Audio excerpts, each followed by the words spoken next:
фирми.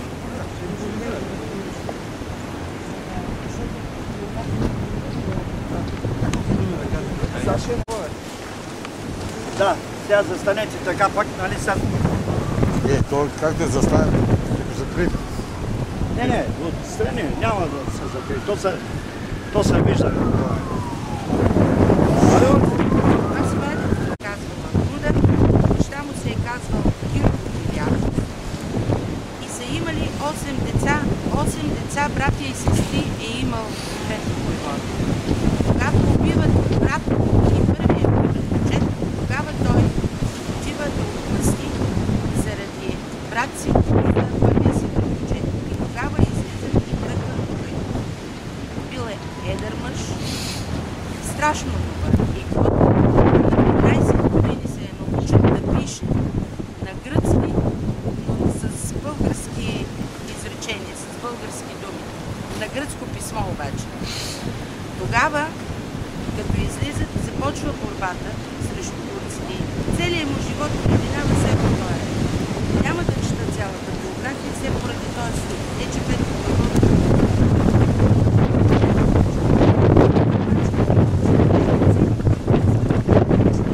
който е гледал филма, проследява това нещо, как Петко войвода се е борил и какви несгоди е срещнал в живота си.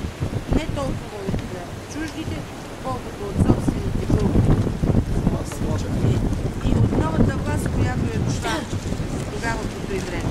Искам само нещо да изредя, за да разберете как хората са благодарни за това, че той човек се е борил толкова много.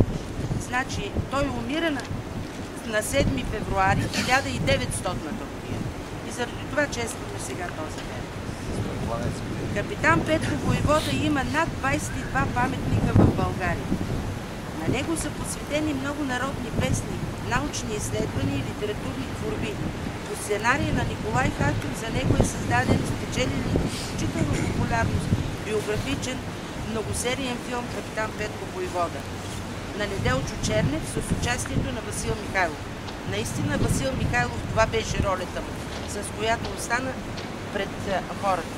Наистина изигра Петко войвода, както горе-долу се описва в неговата биография. На остров Лингвинстън в Антарктида на името на бележития българин е наречен връх Петко войвода.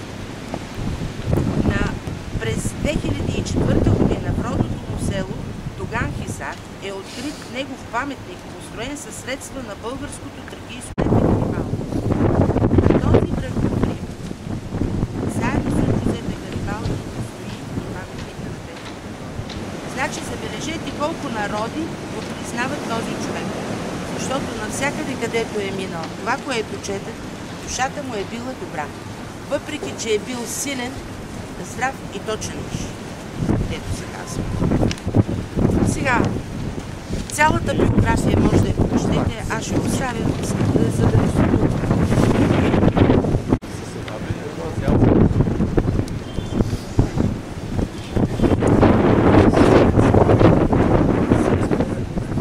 мъж на мъж да се наси. Мъж да се бъде.